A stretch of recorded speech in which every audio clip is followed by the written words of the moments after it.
고린도 전후서를 마치고 또 복음을 또 전하는 시간들을 가져보겠습니다. 계속해서 성령 하나님과의 사귐이 성령님을 슬프게 하지 않게 해주시고, 계속해서 성령님의 직접 가르침을 받으시고, 그리고 성령께서 직접 진리 가운데 인도하시고, 성령께서 모든 것을 기억나게 하십니다. 성령 말씀을, 예수님 말씀을 기억나게 하시는 그 모든 걸 누리시고, 또 장래일도 누리시고, 성령께서 보증을 서신 구원의 인치심과 보증이 되고, 또 부활의 보증, 십자가의 그 영원한 용서의 사랑의 보증이 되어진 성령님을 놓치지 마시기 바랍니다. 그리고 하나님 아버지와 아들과의 사귐, 그래서 예수 그리스도의 사귐을 놓치면 안 됩니다.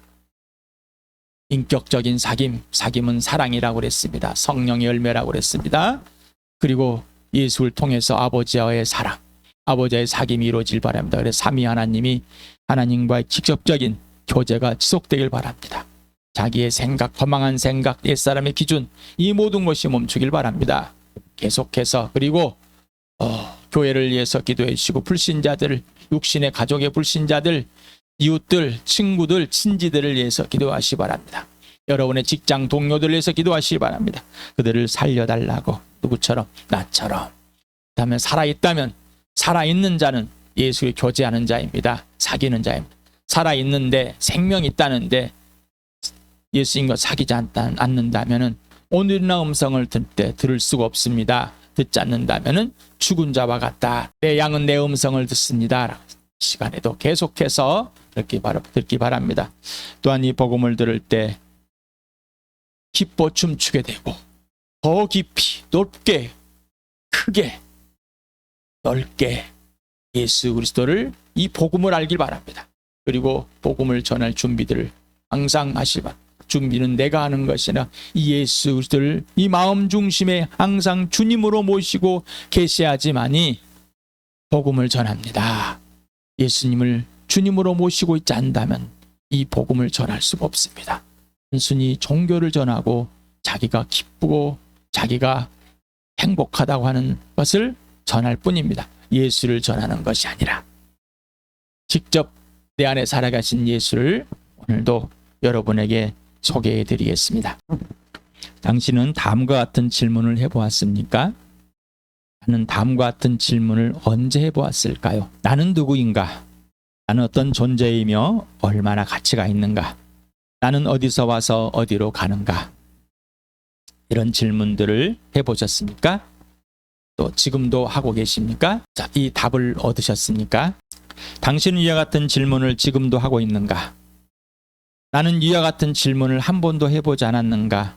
지금이 처음인가? 당신은 위의 질문에 어떤 답을 얻었는가? 왜 나는이라고 하고 당신이라고 그랬을까? 사람은 참 기묘합니다. 당신이라고 그럴 때는 나라고 반응 안 하시는 분들이 참 많아요. 이상하죠? 또 나라고 그러면은 더 깊게 반응하시는 분들이 있습니다. 그래서 당신이란 표현과 1인칭 나라는 표현을 섞어서 했습니다. 당신은 이와 같은 질문이 처음이거나 아직 진짜의 답을 얻지 못했다면 오늘부터 그 답을 제공해 드리겠습니다. 당신은 하나님 또는 하느님이란 이름을 들어보았습니까? 당신은 그 이름을 들을 때 당신의 반응은 어떻습니까? 곧 어떤 생각이 있고 어떤 감정이 있고 어떤 행동을 취하고 있습니까? 당신은 예수 그리스도 하나님의 아들이란 이름을 들어보았습니까? 당신은 그 이름을 들을 때 당신의 반응은 어떻습니까? 어떤 생각이 있고 어떤 감정이 있고 어떤 행동을 취하고 있는지. 하나님과 예수님을 소개한 책을 사람들은 성경이라고 합니다. 그래서 우리나라의 중국에서 이렇게 성경으로 번역이 되어서 우리나라에도 이렇게 성경으로 전해졌다 합니다. 영어로서는 The Holy Bible, Holy Bible이라고도 그냥 바이블이라고도 한답니다. 그래서 The Holy Book이라고 한다고요. 그리고 The Holy Scripture라고도 한답니다. 또 구약과 신약을 말하는 The Old Statement, New Statement라고도 합니다. 이 바이블이라는 것은 라틴어 비블리아라는 이 책이란 뜻에서 유래됐다고 합니다. 그래서 5세기부터 책 중에 책이라고 이렇게 표현했다고 사용했다고 전해 내려오고 있답니다. 그래서 지금도 그래서 바이블이라고 또 홀리 바이블이라고 해서 이 말은 교과서적이다, 교과서다라는 의미랍니다. 그래서 스크립처라는 것은 라틴어의 의미인데 의미로 비문 또는 글자로 기록된 글을 말합니다. 글자로 기록된 성경 자체 14세기부터 이 단어를 사용했다고 합니다. 테스터먼트는 이는 라틴어에서 유언이나 약속, 증언, 증거라는 의미를 갖고 있답니다. 그래서 이거를 성경에 사록해서 올드 스테이트먼트 해가지고 옛 약속, 그래서 언약, 구약이라 우리나라에서 구자를 써가지고 옛날의 약속, 구약이다. 예수님 오기 전에 약속이다. 새 약속, 신약. 그래서 이것을 예수님 오신 후의 약속이다라고 해서 또 14세기 때부터 단어를 사용했다 합니다. 그래서 이렇게 이들은 예수 그리스도의 역사를 보면서 성경 역사를 보면서 이렇게 표현하고 싶었고 우리는 그냥 성경이라는 단어가 들어왔기 때문에 또 짧은 기간에 있기 때문에 그냥 성경이라는 단어를 그냥 사용하고 있습니다. 그래서 또한 이 서양에서 사용되어진 이 단어들을 또 우리도 그대로 받아들이고 있습니다.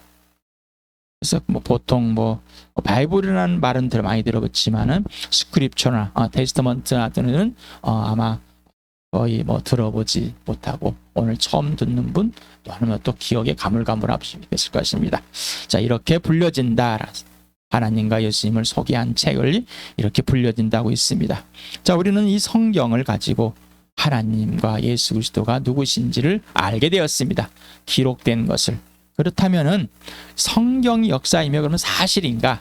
신화가 아닌가? 그래서 역사가 무엇이냐? 그래서 네이버에 이렇게 요즘에 네이버에도 AI 있습니다. 그래서 물어봤습니다. 역사란 이렇게 답이 나오더라고요. 요즘에 그냥 AI가 너무 좋아서 그냥 쉽게 말을 하고 있죠. 찾고 있고. 그래서 나도 한번 여러분에게 제공을 해드립니다. 물론 앞서서 네이버에서 제가 주로 사용하는 사이트이기 때문에 단어나 이런 것들을 좀 인용을 했었습니다. 역사는 실제로 일어난 과거의 사실과 그 사실을 바탕으로 역사가 해석되어지고 구성한 기록을 모두 뜻합니다. 역사학은 사료를 수집하고 비판적으로 분석해 사건의 원인이나 맥락이나 결과를 밝히며 인간 생활의 변화를 이해하는 학문이다. 그래서 역사학이다. 이렇게 하고 있습니다. 그래서 캡처를 해가지고 이렇게 보여드렸습니다. 그래서 한자, 중국의 역사란이라는 보면은 기록하는 사람이라는 뜻을 갖고 있답니다.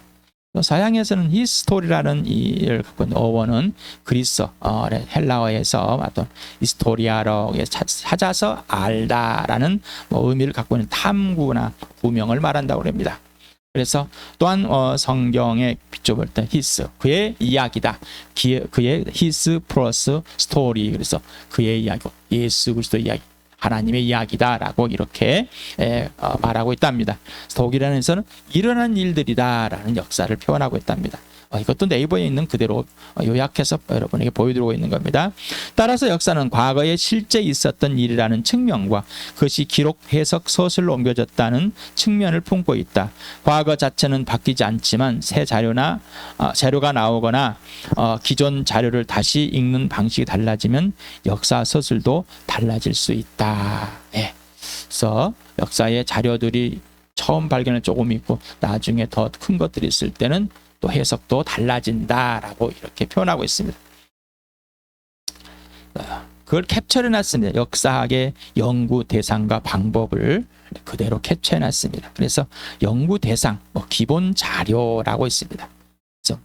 그 다음에 연구 방식, 그 다음에 해석의 요소, 주의점, 이렇게 나와 있습니다. 줄조를 이렇게 링크해놨으니까 링크대로 한번 이렇게 쳐가지고 들어가 보실 바랍니다. 면은 역사란이란 단어를 쳐서 한번 읽어보시기 바랍니다. 그러면 성경에서 먼저 신약 성경은 역사이며 사실인가라는 질문을 먼저 던져봅시다. 그래서 신약 성경은 복음서라는 마태마가, 누가, 요한을, 그다음에 사도행전부터 로마서부터 요한계시록까지. 그래서 마태복음부터 요한계시록까지가 신약 성경이다. 더 뉴 스테이트먼트라고 합니다. 자, 이거를 역사 문학의 기록물의 검증 방법 똑같습니다. 모든 역사 문헌의 기록물의 검증 방법이 있는데 구전 정승 기간이 얼마나 되느냐, 그 간격이 얼마 되느냐를 먼저 따집니다. 실존했던 인물이란 구전 전승과 그 전승에 대한 기록의 기간이 짧을수록 그 내용에 변하지 않은 역사적 사실에 가깝다. 이렇게 역사학자들은 일단은 근거를 두고 시작을 합니다. 그래서 제가 좀 사라지겠습니다. 그래서 이 조로아스터라는 조로아스터 교를 창시한 이 조로아스터, 이 사람은 BC 1000년경에 사망을 했는데 1300년 후에 AD 3세기 정도에서부터 1278년에까지 기록을 했습니다. 부처 약 500년 후에, 모하메드 135년에, 단군 3600년 후에, 그 다음에 공자 400년 후에, 알렉산더 400년 후에, 티베리우스 로마 2대 황제 사후 약 80년 후에, 예수는 약 1년에서부터 또 10년 아니면 70년 사이에 사후 이렇게 기록되어 있습니다. 자, 그렇다면은 이 복음서 예수를 기록한 이 내용들은 바로 사후부터 조각으로 구전을 내려오면서, 그래서 왜 구전이 필요했을까? 자, 옛날에는 이 기록들을 남기는데 지금처럼 뭐 워드를 치고 핸드폰으로 치고 말로 하고 막 이런 시대가 아닙니다. 자, 제가 초등학교 때만 해도 글 쓰는 것 외에는 없었습니다. 그리고 이제 등사하기가 있고 타자기를 해서 만드는 글씨를 써가지고 등사하는 것, 뭐 이런 것들. 그러면 그 전에는 그러니 예수님이 당시에 1세기에만 해도 이 기록물을 남긴다는 게 쉽지가 않습니다. 그래서 파피루스라는 것도 남겼고, 그럼 잘 부서져 버려요. 양피지, 이 가죽에다가 써가지고 남기는 것들, 이것도 시간이 지나면 부서져 버립니다. 그때는 아직 종이가 발견되지 않았기 때문에 그런 걸 도구를 사용. 그래서 그거를 기록한다는 것이 쉽지만 않습니다. 그래서 구전, 그러면 그때 사람 똑똑했네. 정말 좋습니다. 우리도 구전 동화가 있고 구전 동요도 있고 구전들만 내려왔던 이런 옛날에 구판도 있고요. 그 다음에 뭐 판소리도 있을 것이고 거의 구로전 내려왔던 이런 모든 것들이 있어요. 참 이것들이 보면은 거의 뭐 틀리질 않습니다. 물론 오류들은 있겠지만 말입니다. 자, 그래서 원본과 필사본의 이제 비교, 구전전승의 사망에서 언제 기록했는가를 찾아보고 그 다음에 원본과 필사본의 비교를 해보는 겁니다. 그래서 입에서 입으로 전해진, 즉 구전 전승의 기간을 걸쳐서 문서로 기록된 그 원본을 일일이 사람의 손으로 한 글자 한 글자 베껴서 적었고, 원본을 베껴 적은 문서는 다른 사람 또는 후대에 전해졌습니다. 이때 구전을 가장 처음으로 기록한 글과 베껴 쓴 글 필사본 사이의 기록 간격이 짧을수록 그 내용이 원본에 가깝다는 역사학자들의 통일된 의견이다. 일반 역사 기록물의 신뢰성의 기준입니다. 이거를 성경에 그대로 대입을 했습니다. 원본과 필사본의 시간의 간격이 얼마나 될까? 사본의 개수가 얼마나 될까? 사본들 사이의 내용 일치가 얼마나 될까? 그래서 이렇게 또 찾아봤습니다. 그래서 투키디데스 역사서를 보니까, 자, 사본의 개수가 8개다. 자, 1300년 후에 AD 900년경에 기록했습니다.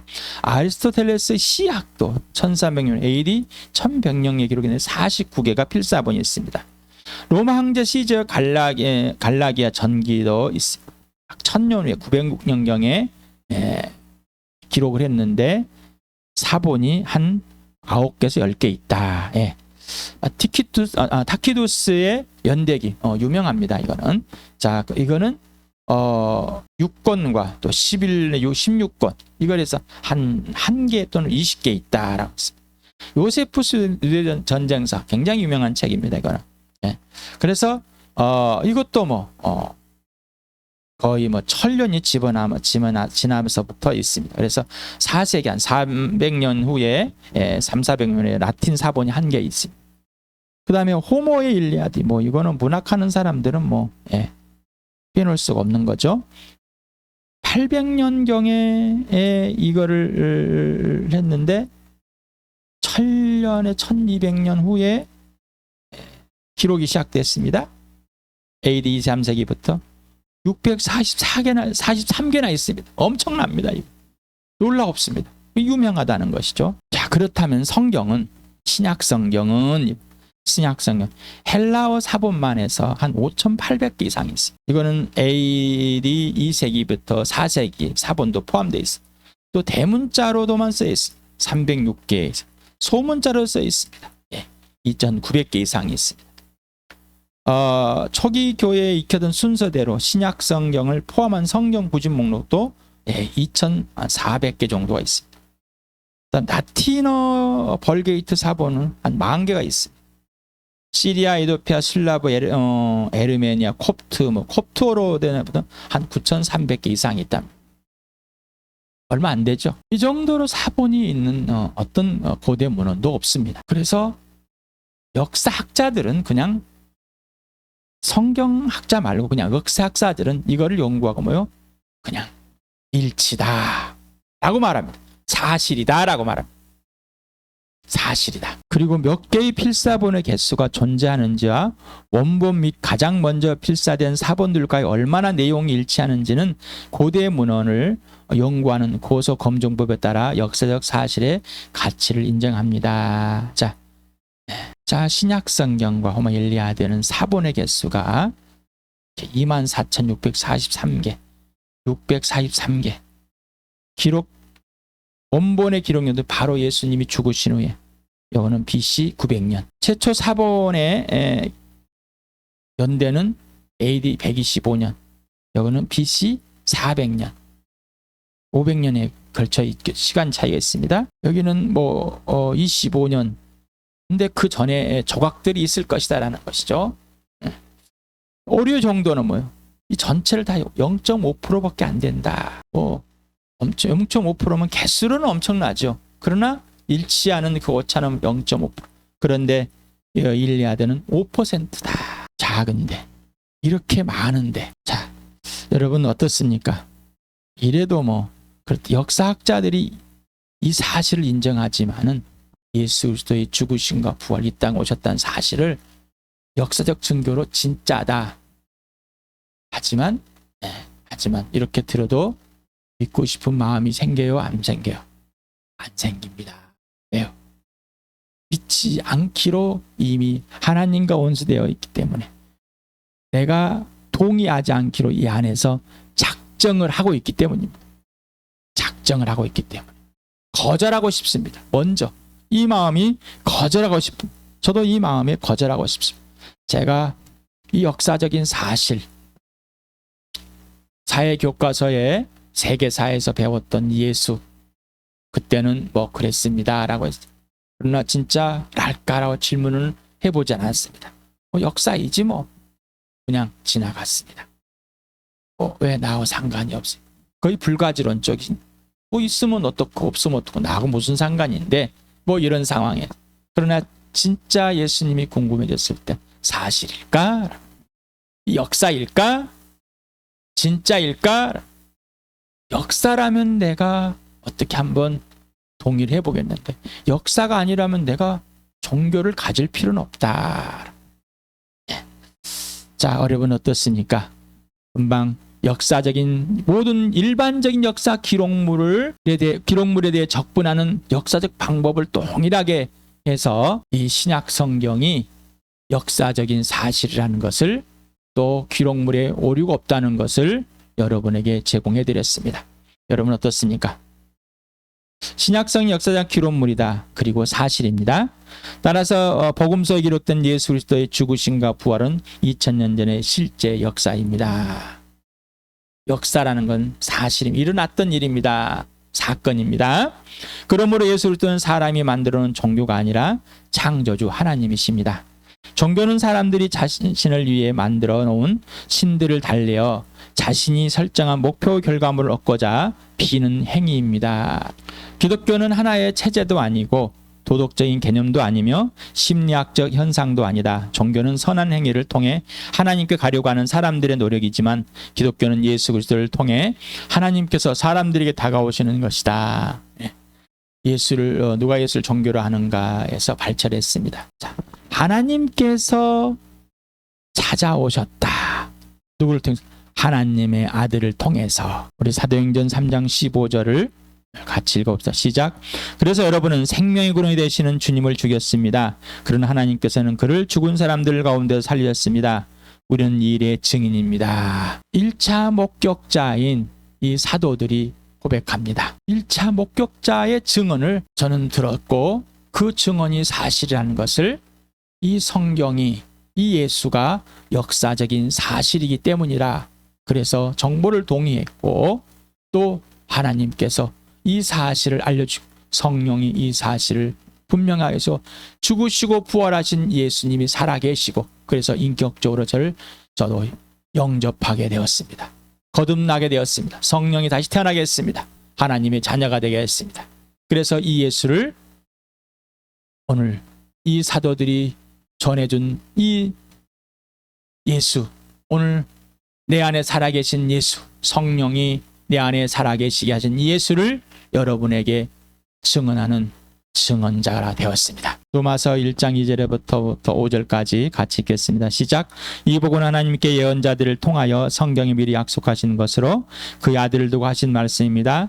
이 아들은 육신으로는 다윗의 후손으로 태어나였으며 성령으로는 죽은 사람들 가운데서 부활하심으로 나타내신 권능으로 하나님의 아들로 확정되신 분이십니다. 그는 곧 우리 주 예수 그리스도이십니다. 우리는 그를 통하여 은혜를 입어 사도의 직분을 받았습니다. 그것은 우리가 그 이름을 전하여 모든 민족이 믿고 순종하게 하려는 것입니다.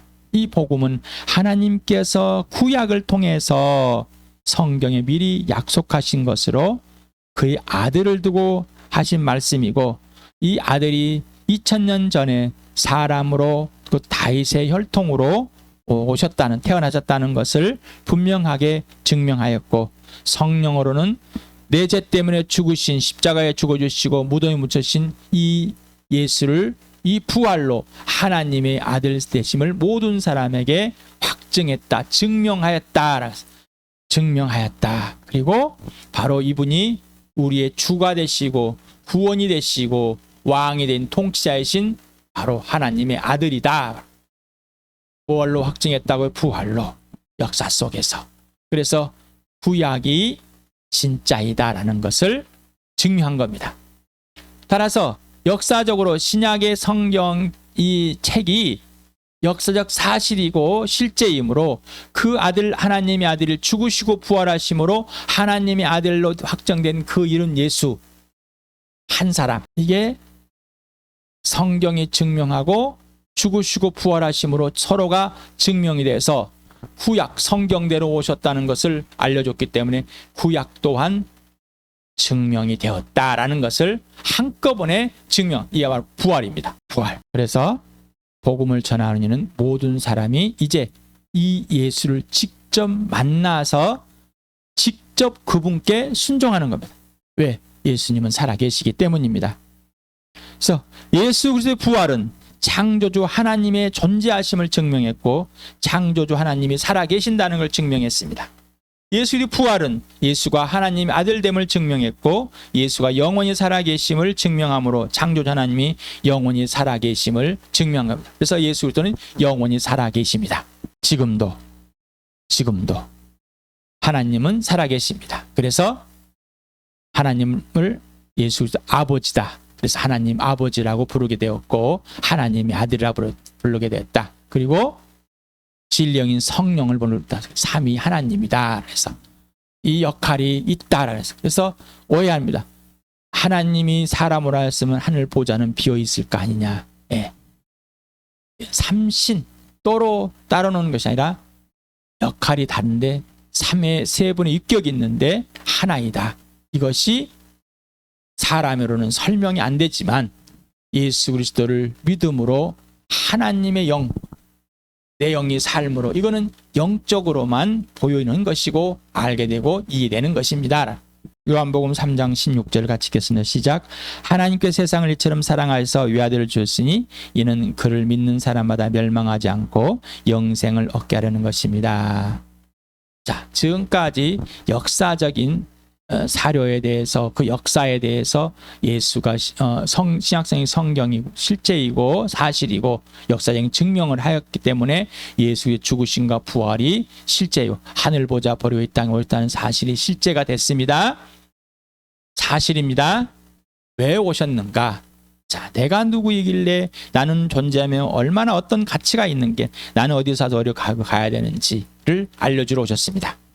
내가 누구인지 전혀 몰랐습니다. 하나님께서 나를 하나님의 형상과 모양대로 만들었는데 하나님을 떠나서 죽었다.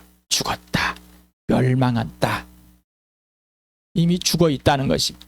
그래서 사람에게 영생을 얻게 하는다. 그래서 내 인생의 문제가 무엇인지를 하나님의 아들 예수 그리스도가 오셨다가 죽으시고 부활하시고 가심으로 분명하고 선명하게 보였습니다. 그래서 내 인생의 문제는 영원한 생명을 얻는 것이다. 곧 죽어 있기 때문에 살아야 되는데 영원 불멸이 아니라 영원한 생명 곧 하나님과 온전히 화해되는 창조주 하나님과 관계질서 회복되는 다시 원래대로 돌아가는 그러한 내 문제입니다. 그래서 죽어 있는 문제. 나는 지금 뭘까요? 죽어 있습니다. 나는 왜 존재하는지도 모르고 있습니다. 나의 가치가 얼마인지 모르고 내가 지금 땅에서 와서 땅으로 가고 있는 것인지도 모르고 있습니다. 그런데 나는 하나님의 자녀로 다시 태어나야 됩니다. 나는 하나님의 자녀로만 하나님의 형상과 모양대로만 존재해야 되는 거고 그 관계가 질서해야 되고 내 가치는 하나님의 형상과 모양의 가치입니다. 나는 어디서 와서 나는 땅에서 왔지만 다시 하늘에서 와서 하늘로 가야만은 존재입니다. 이게 바로 인생의 문제 곧 영원한 생명을 얻는 것입니다. 여러분 어떻습니까? 인생의 문제가 무엇인지 내 인생의 문제가 무엇인지 자 질문해 보시 바랍니다. 나는 누구인가? 나는 왜 존재하며 얼마나 가치가 있는가? 나는 어디서 와서 어디로 가고 있는가? 과연 나를 내버려 둘 수 있는 나라고 주장할 수 있을까? 나는 내 것이라고 내 마음대로 하겠다고 주장할 수 있을까? 내가 그 가치를 알지도 못하면서 내가 누구인지를 알지도 못하면서 나의 존재를 알지도 못하면서 예수가 누구인가? 하나님의 아들입니다. 왜 하나님의 아들인가? 죽으시고 부활하셨기 때문입니다. 죽으시고 부활하셔서 하나님 아들인 것이 아니라 처음부터 창조주 하나님이셨습니다. 오늘 이 시간에 우리에게 보여주신 영원한 생명을 함께 가진 자로 인생의 문제 해결된 자로 하나님께 돌아와서 인생이 해결되어서 진짜 하나님의 특권을 누리는 복된 자녀가 되길 축복합니다.